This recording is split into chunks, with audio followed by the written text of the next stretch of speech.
Whenever I answer the phone, I'm like, hello. What pissed you off? It's a great argument to have. I love my mom, but I think she's half crazy for doing that. How dare you? Do you work with your girlfriend, Mark? Or your wife, Mark? I keep them separated. Sometimes I call people, they don't answer the phone, I'm like, Wrong number, click. Well, he's not that smart, but sometimes he sounds like he knows what he's doing. yeah. Go. But therefore, you're an ass, and I don't want to talk to you anymore. Yeah, but what do we know? This episode begins with Jeff searching for the source of an unknown device that has been sporadically vibrating in his recording space for the past couple days. I mean, I can never assume in this household what actually happens. I'm looking around to see if I see anything. Just give it a day or two, and then they'll die. And That's true. It'll stop. I won't have to deal with it anymore. Maybe it's lasted this long because it's an old pager. You know, Could be. somebody still has a pager. You know. Or, God forbid, you move something and there's a vibrator on your computer desk. Well, I mean, that'd be fine. The mystery would be solved. I just have no idea. You know, they still want me to carry a pager at work. Sweet. But I refuse to. A pager. Yeah, well, it's funny because they say the pager is... They're like, we can't guarantee service in the whole hospital for your BlackBerry, so the pager is the way to get a hold of you at all times.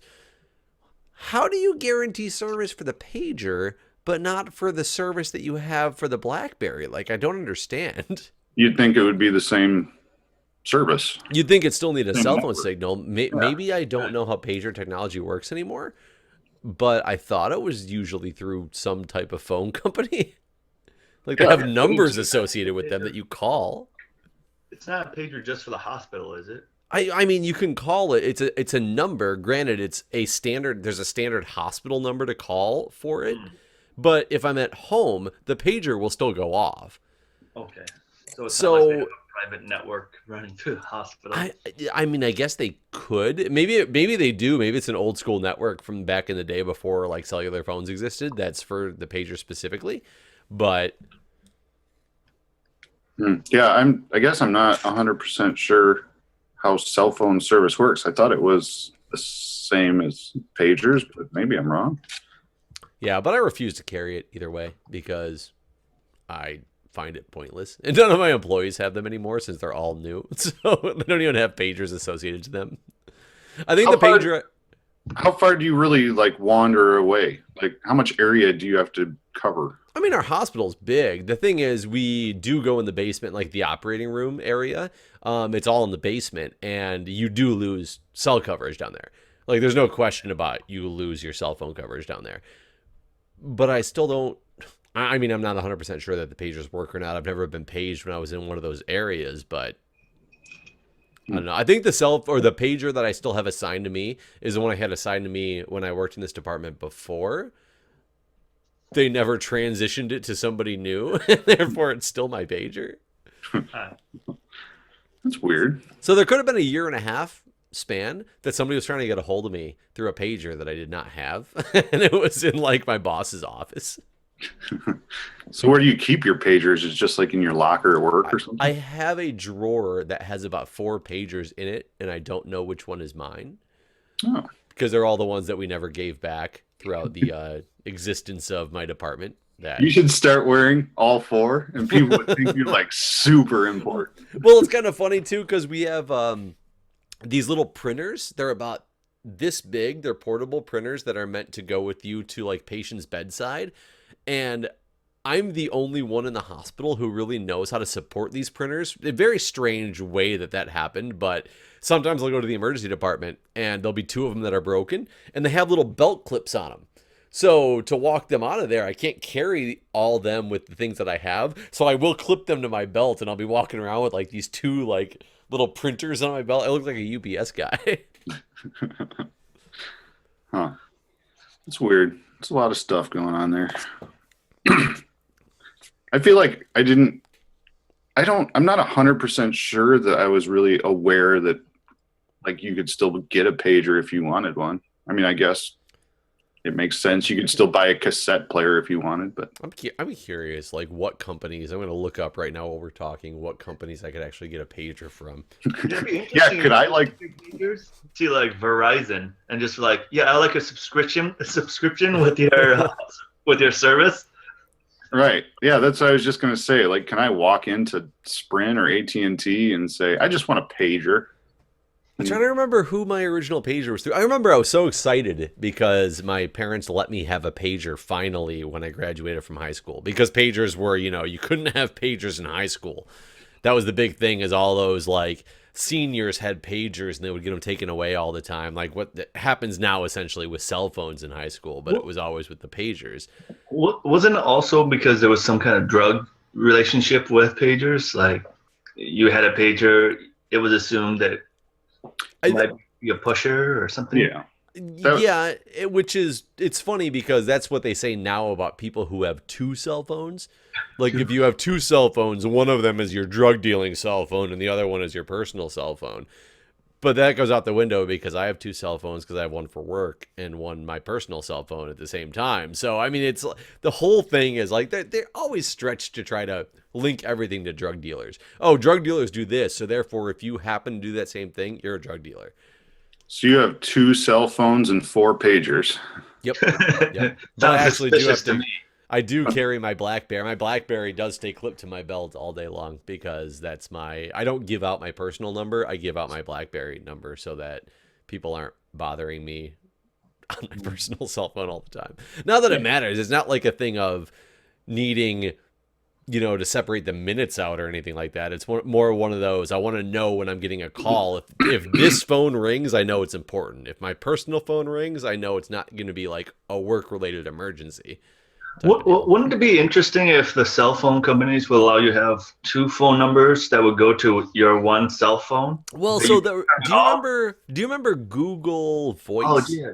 Yeah, Google Voice. I actually still have Google Voice. Yeah, it was originally like Grand Central or whatever it was, and then it merged with Google and became Google Voice. I thought Google Voice was awesome, and it had multiple different perks to it. Like one of them was if you were calling on a Google Voice number, you could hit like ** and then switch to a different phone seamlessly in the middle of a conversation. I used to use that when I was on conference calls, and I would switch to my cell phone when I was leaving. Like conference call at 3:00, that goes till 4. I usually leave at 3:30, so I still leave at 3:30. I just switch it over without seamlessly. That was awesome, but they got rid of most of those like features and perks. Yeah, I think you could also turn off like when people could call you. Although I always sort of thought, what if there's an emergency? Well, I used to use it in my hospital too when I was in the emergency department. They those phones didn't dial long distance. You had to call the hospital operator to give you a long distance line to be able to call like outside of the hospital long distance. But the Google Voice had this weird thing where you could dial it online and tell it what phone that you had registered you were sitting at, and it would dial both your party and your phone at the same time. So you could it would make the connection for you, and you just basically picked up the phone. And I used to be able to dial long distance numbers by doing it through Google Voice and then just telling them I was at a phone that was sitting in front of me at the desk that didn't dial long distance. I'm sorry. When I make phone calls to the U.S., I do it for free because I use the Google Voice that's attached to Gmail. And because it assumes I'm in America making a local call to America, but because internet doesn't really work that way, it could, but like for whatever reason, Google doesn't like determine where you are and where you're making a call from. So I call basically to the US for free. And it's weird because I initially like put $10 onto Google Voice or whatever so I can make long distance calls to my mom. But now I still have like 10. You still have $10 in credit. Yeah, for like the last 4 years or something. Yeah, when I was in France, I actually called home a couple times and I used Google Voice to do it, and it was absolutely fine. Not a problem. It's free to the US. Right. Well, and couldn't you, like, anymore, you can find Wi-Fi almost anywhere, and you can just Skype. Yeah, it sort of makes me think they should just get rid of long distance everywhere. It shouldn't matter where you are, what country you're in. You should be pretty much calling for really, really cheap. like just the price of internet or something like that. It makes me wonder how cell phone carriers actually stay in service. I think they are one of the reasons that we haven't gone to a full Wi-Fi system. Mm. Like, remember back in the day, Genesee County, where we're all originally from, was going to go like completely Wi-Fi Genesee County everywhere. Never ended up happening. However, I bet if cell phones didn't exist, that it would have happened. Well, and it's also strange because once everyone had to go to like cable or the like pure digital, it actually freed up a whole bunch of bandwidth, which is at the lower frequency, which means that basically if that was all converted to internet, you could have internet that would go much, much farther than your local, like, house internet routers do. So I would say 5, but I would also say the same thing 5 years ago, so I don't know. So maybe I give it 10 years before everything is just completely wireless. Yeah. Yeah. I mean, Facebook and I think Google are all trying to do different kind of satellite systems. Like, I think Google's trying to use hot air balloons or weather balloons kind of thing to give a whole bunch of free internet or a different type of internet. And Facebook is also trying to do low orbit satellite internet. And they're talking about like Zuckerberg's talking about giving free internet to Africa. Not exactly sure. He's also talking about giving away 90% of his Facebook shares. Eventually, yeah. That is probably never, ever going to happen. Why not? I mean, why would you say you're going to give them away later? Because eventually you'll be dead and you won't need the money? No, but it'll go to his family. Well, I'm sure he'll give some to his family, but I mean, he's worth a couple, pretty rich, if not trillions, by the time he's dead. So, so you make an announcement currently that says, like, when a man who's in his like early 30s and say, "Hey, I'm going to give away 90% of my Facebook shares." What he's trying to say is, at some point, invest in the future because my daughter's going to live in the future as well. So he's going to give a portion as he ages, and then the whole. You think that's what your thought process is? Where did he say that he was going to give a portion as he ages? He says he's going to give up to 90% by the time he like dies or whatever. So on his deathbed? Well, it could be all at once, but one would assume that he would do like the what is it? Not Bill Clinton, the Microsoft founder. Bill Gates? Yeah, Bill Gates, that's what it is. Bill Gates. He's giving up a portion of his fortune as he's still alive, but by the time he finishes, he's going to be giving out, billions of dollars worth of his money. And I'm sure a lot of them, a good portion will still be going to his family, but, Well, and Zuckerberg is kind of that same mold where I know for a fact that he's given away like a ton of the money he's made off of Facebook already. Mm-hmm. So 90% does seem like insanely high for the amount of your wealth you're just going to give away. But I don't know. If anybody would do it, I could see him, I guess. Yeah, I mean, if you give up 90% of your wealth and you're still, a 10 millionaire or 100 millionaire, I think you could still live quite well off that. So it's not that big of a deal compared to like us. If we gave away 90% of our wealth, we'll be suffering a little bit. I understand what you're saying with that, but my skepticism comes more from the fact of, why do you make an announcement to say eventually I'm going to do something? I could easily make an announcement right now to say, hey guys, I'm going to give away $10 million before I die. I don't even have $10 million. I could make that announcement all freaking day long. If I don't do anything to show that I'm following through with that.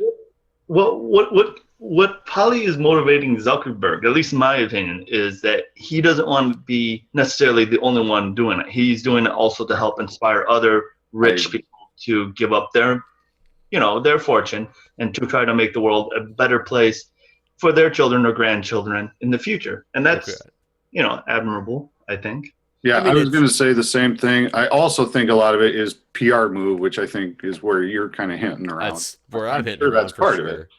You know, he wants people to think of Facebook as this whole, you know, globally responsible and, you know, whatever.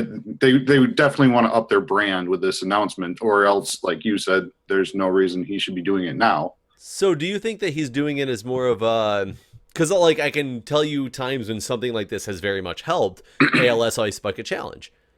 ALS Ice Bucket Challenge, when it got picked up by the celebrities, went freaking wild because all of a sudden all these celebrities are giving up all this money, or they're doing something to not give up money, but while at the same time giving like a lot of money, and it became this big like thing. So ALS raised a bunch of money ridiculously that they probably were not expecting, just because of the wildfire that thing spread with. Do you think that's why Zuckerberg did this in the first place?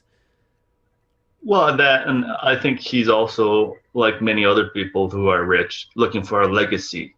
So you have like the founder of Virgin Mobile going to aerospace technology because he wants to have a legacy in the future where they'll be like, oh, remember, he was one of the pioneers of getting people into outer space.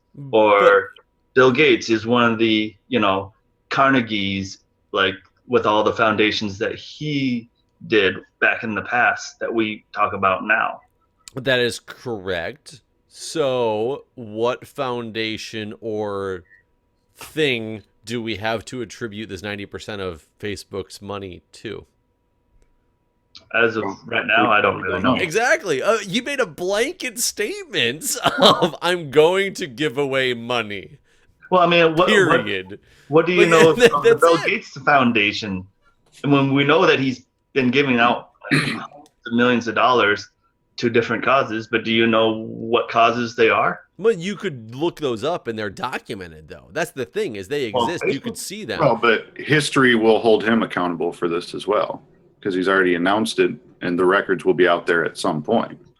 Right. It could also be like, if I make it public, then I have to go through with it. So I mean, Yeah. and at that, I can actually get behind that a little bit more than anything else, is that he doesn't necessarily want to give up the money. He does, but he doesn't. And if he goes public, it makes him kind of have to at some point, quote unquote, have to. But at the same time, he made this announcement, you know, granted, it hasn't been a year or anything like that, but it was sometime this year he made this announcement. I'm kind of waiting to see. And the reason that it's like sparked new interest is I saw a bunch of people on Facebook. Actually, it was sometime last year. Was it really sometime last year? Yeah, because the year just changed, like yesterday. Oh, I apologize. It was within the last 365 days. I saw a bunch of people on Facebook with one of those, you know, I don't know why people still fall for this crap. Like it's crazy to me, but they were reposting on their wall about the fact that, oh, if you post this, Mark Zuckerberg is giving away 10% of that 90% he said to random people like you and me, but he's going to look for Facebook profiles that have this posted and randomly choose from those people to like give this money away to. Mm-hmm. And I was just like, you know, he made this announcement and there's been nothing said about this since then, besides these fake wall posts, of course, that like you see these things pop up occasionally, and it really makes me wonder, like, how much is like, all right, all I gotta do is hit a button and at least the possibility is there. You know what I mean? Like, and I'm sure that's what a lot of people do it for, is like, oh, well, I'm not going to miss the chance if it exists. Yeah, Like, and how many people just legitimately believe that this is a real thing? Like, I always wonder what that ratio is. All right. But I mean, I also would like to put out there, a lot of Facebook users are pretty young, so maybe they're not necessarily. Or pretty old. Or pretty old. I was going to say, you got to remember, Facebook was founded in our generation. Yeah. Oh, yeah. Facebook is not the thing that kids hang out on now. Like, the younger kids are going away from Facebook. Are they going to MySpace? Maybe back to Friendster? That'd be kind of cool. No, I want Friendster to make a comeback. That'd be awesome. Friendster. No, mostly Snapchat, I think now. Snapchat is the Snapchat. I still don't understand Snapchat. I don't get it either. I don't have it. I'm not sure how it works, but and this is gonna be, it's old crotchety Jeff, you know, like old crotchety Mike, but Get off my title. Well, I think the idea was brilliant. I love the idea. I love the reason it was something that was founded for a specific purpose by somebody who was like, hey, you know what? People would use this product for this. I'm going to make it and be rich. I envy you for having that idea and that vision to do so. How it became a popular form of communication is beyond me. That's what I'm so confused about with the whole thing. Well, I mean, I can understand why it became popular. I mean, it's almost like the anti-Facebook, where you could still communicate, but you have the privacy of not having your parents being able to log onto your Facebook and look at what you posted and things that you have done.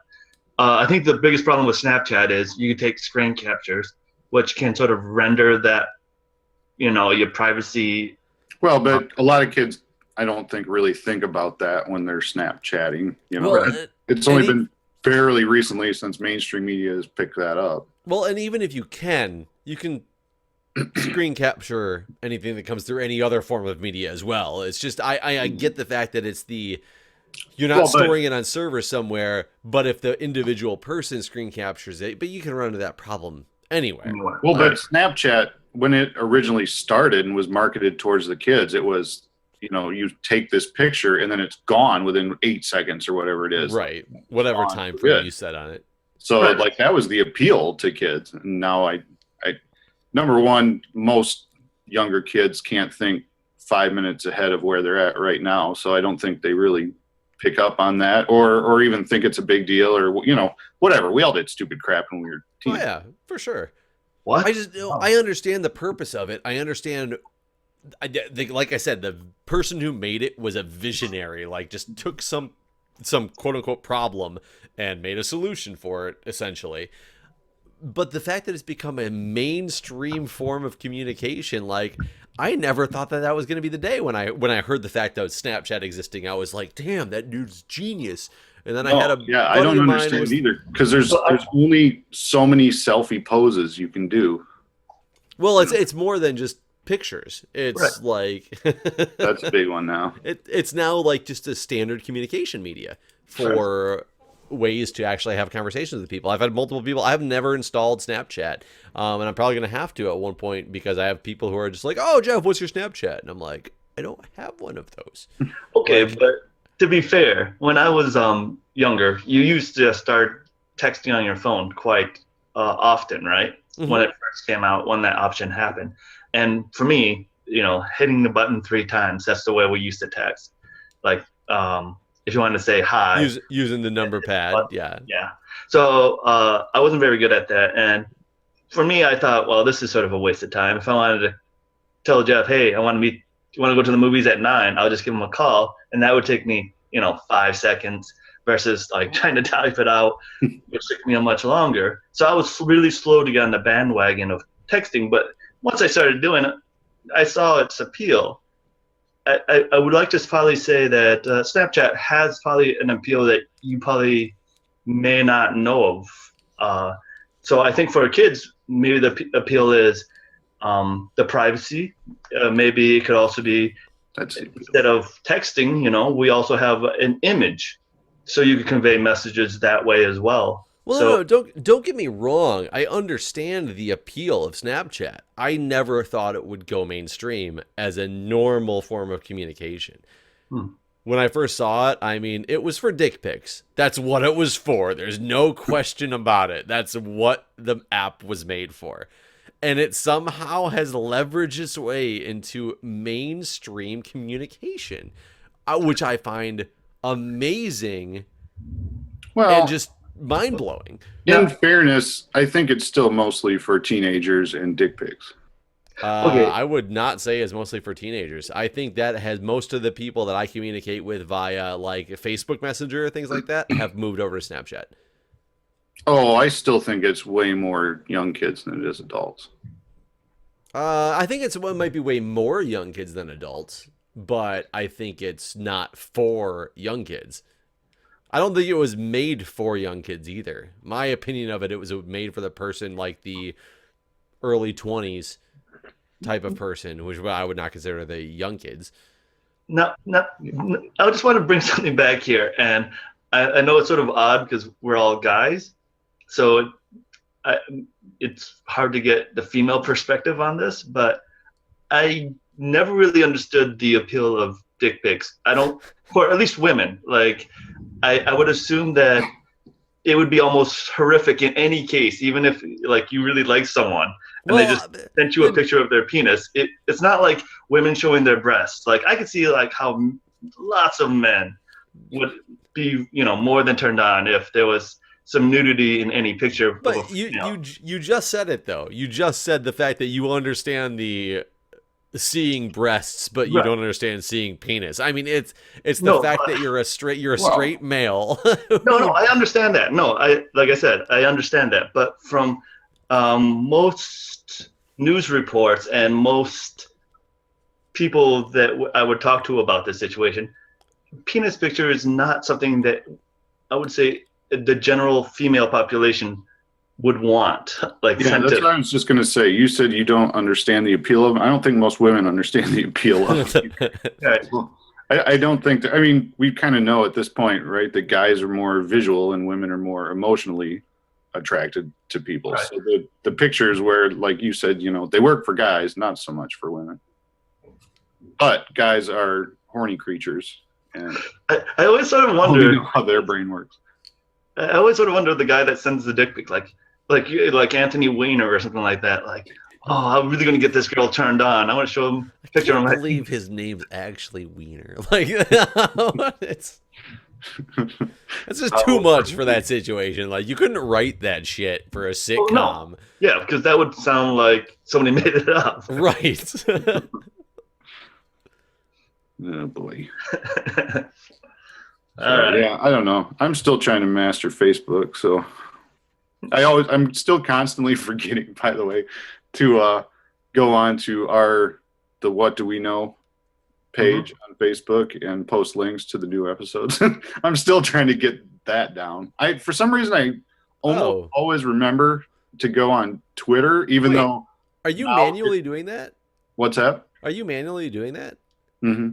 Oh, we can make it so that YouTube does it automatically. I just didn't know it wasn't being done right as of now. I need to do that. It does it with Twitter. Yeah. You can just click the little next to the Twitter icon. There's a Facebook icon. If you put the little check mark in there, it'll put it. All right. Well, coming soon, it's going to be automatically put to our Facebook page. Like it on Facebook, I suppose. People are probably like not going to the Facebook page because they're like, these assholes just keep putting double posts up all the time. They haven't posted anything in 3 weeks. What's going on here? I know this will be very counterproductive, but I feel like I have to say it. Usually is. No dick pics, please. Wait, I don't understand. From us to our Facebook page? No, I would prefer somebody else manage Facebook at least for the next couple of weeks.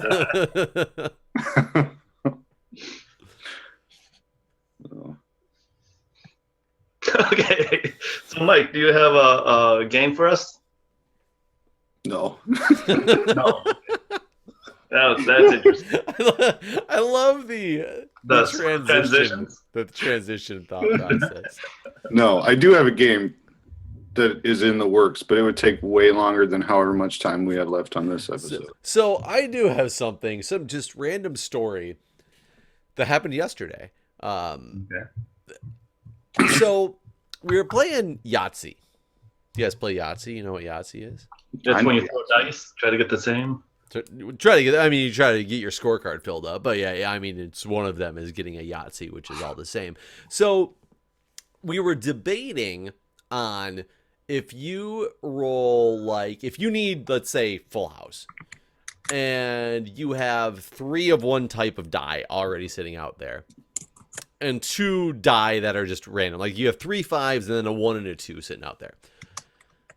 We were trying to figure out the probability of, do you pick up one of the die and hope that you match that other die that's sitting out there? Do you pick them both up and hope they both become the same?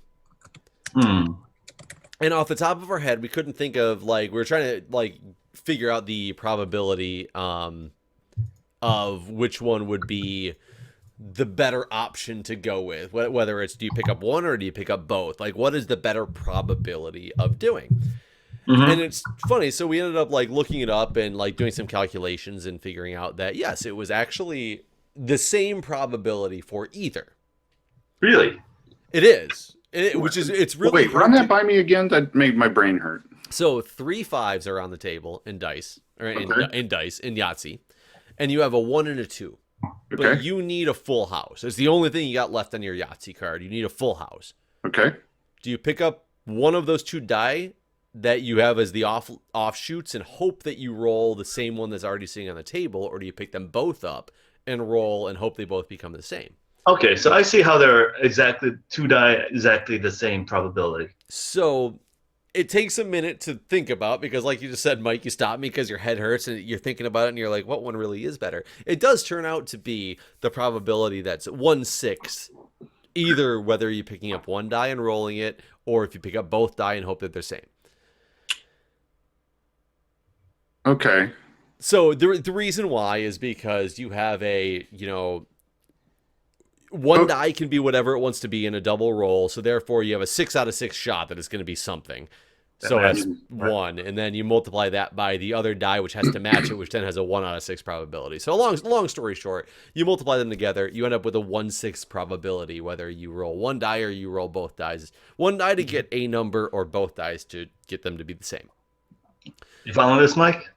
Yeah, I get. It just seems to me like the odds should be a little longer because you have to have both die hit the same number. So this was the thought that this was the reason that in my head I couldn't like grasp it, is because I was thinking just like you. It's like, man, it really does seem like it would be different odds.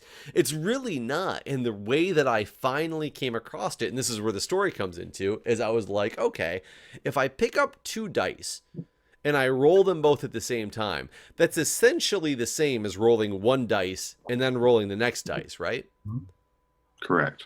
So if I roll 1 dice, the probability that it hits a number is what? 1/6. Well, it's going to hit a number 100% of the time. So then I roll the second dice, and I need it to now match the number that's on the table. So it's 1 and 6. I got it. So that's the way that I finally got it solidified in my mind, is like, oh, okay, I get it. I understand why they're the same now, because this dice is going to hit a number. This next dice has to match that number, which is essentially the same as just rolling 1 dice for that roll. So the person that was next to me, we were both sitting there having problems like understanding this. And when I finally had that aha moment of, oh, I understand it now and I can explain it to her. And I said, okay, let me explain this to you. There's 3 5s on the table. I said, I got these 2 dice. I'm going to roll. It's the same as rolling them both right now, or rolling 1 and then rolling the other, like for my move. So I said, what's the probability of me rolling this dice and having it be a number? And she's like, any number? And I said, yeah. She goes, 100%. And I said, yeah, exactly. And I dropped it.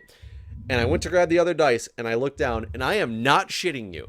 We're playing in the top of a Yahtzee box. You know, it's the way you play Yahtzee, is that you usually roll your dice in the top of the box. It freaking hit the corner and stood on its end in the corner of this box. And I was like, what is the probability of this being a number? She's like, 100%. And I'm like, exactly. And I dropped it, and I went to grab the other. But not 100%. So... And actually, I don't want to ruin your story, but I actually that was the story. But I mean, what are the odds of that shit happening? Like, yeah, that's really bad luck. However, when you talk about rolling both die and it being the same odds, I 100% disagree with that logic now. Because go on. Is it because of the fact that it can land on its end, which coincidentally? No. Well, although now it's a possibility, I suppose. You usually take that as a negligible, like. You said you needed only a full house, and you had 3 5s and a 1 and a 2. Correct. So you now have a 1 in 6 chance you're going to roll a 5 on that and ruin your full house. No, 5 5s is still a full house. It's a Yahtzee as well, but it's still technically. I didn't know you could use 5 5s as a full house. You can. I mean, in theory, it's 3 of one thing and 2 of a thing, and nobody says they have to be different. I mean, there might be rules out there that say that, but yeah, I haven't played Yahtzee in a long time. But if that's a rule, then but the question is, does that still change the probability of that particular roll, whether I should roll 1 or 2 dice? Then it would change the probability, yes. Does it really? Why does it Yes, change the probability? Because then you only have a 5 out of 6 chance of rolling a usable number on Right. the first die. So one of the numbers cannot be possible. So if you roll both dice, it changes the odds. Yeah. So that 100%. Because one of the numbers already. So Because you can't use a 5. So by your logic, let's say I had crossed out my Yahtzees already. I had 5 dice that were all 5s, and you weren't allowed to use all 5 5s as a full house. Right. Then in that case, the Then you would probability want is to the roll same. both of them, probably. Well, then you could roll one or both of. Well, I guess you're right. You'd have to roll both of them because you couldn't use the 5s. I can't think of a way to make this problem. Actually, like, I guess I didn't think about that. That's interesting. That I don't know if that's a rule or not, but that was just the first thing that popped into my head was a full house is 3 of one number, 2 of another. I've never really thought about using 5 5s as a full house before until this conversation, but I mean, maybe that's not allowed to do. A lot of people always talk about like their 4 of a kind roll and having 4 6s and a 5 being the highest 4 of a kind you can have. And I'm like, well, it's not though, because if you crossed out your Yahtzees, 5 6s is still more than that. Are you not allowed to use that as 4 of a kind? I use 4 of a kind as 3 of a kind at the end of the game. It's been a really long time since I've played Yahtzee. I played a lot in the last 2 days. So let me ask you: do you find that a game of skill or just luck? Both. Definitely both. And it's so not that I ended up To some winning with degree. this strategy, but in the middle of a game I was playing shortly before we were down here, both my opponents had Yahtzees already, and I was not doing well at all. And I started crossing things out instead of taking low numbers in certain areas. Like instead of taking 1 or 2 6s or 2 5s or something like that, I was crossing out like the large straight and the small straight and this and that because I knew at that point that I needed a Yahtzee and a bonus Yahtzee. I literally needed to get 2 Yahtzees to win the game. It didn't happen, but it was a skill on that portion of knowing that I cannot win unless I get these 2. So instead of wasting my time and putting in like going for something like the large straight, I have to keep going for Yahtzee because otherwise I can't win the game. Right. I think there is some strategy to it. And just being able to calculate the likelihood of, rolling a large straight when you only have 3 rolls left or something. Obviously, even though it's should be fairly common knowledge that that's way less likely to come up than any amount of 5s, to get your 5 score or whatever. It's still strategy by the definition of the term. I definitely think the concept of Yahtzee is much more chance than strategy. Whereas, like, if you're taking a card game like Euchre, Euchre is way more skill and some chance involved.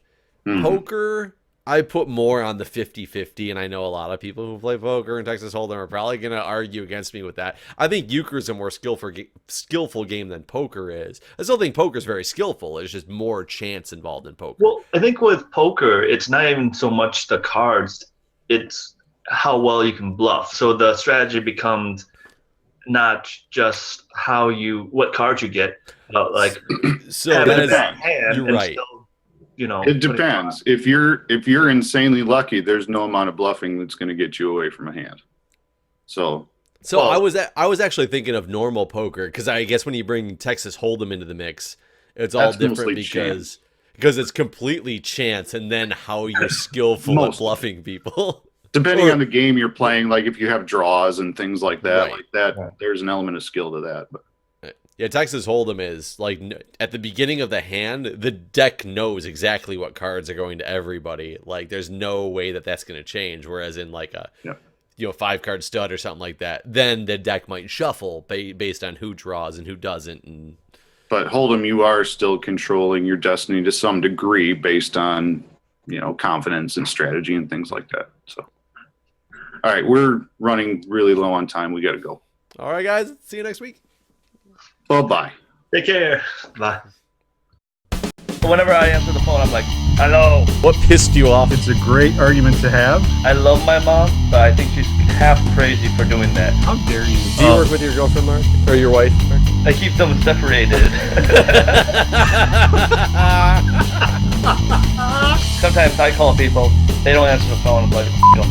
Wrong number, click. Well, he's not that smart, but sometimes he sounds like he knows what he's doing. Yeah. Go. Therefore, you're an ass, and I don't want to talk to you anymore. Yeah, but what do we know?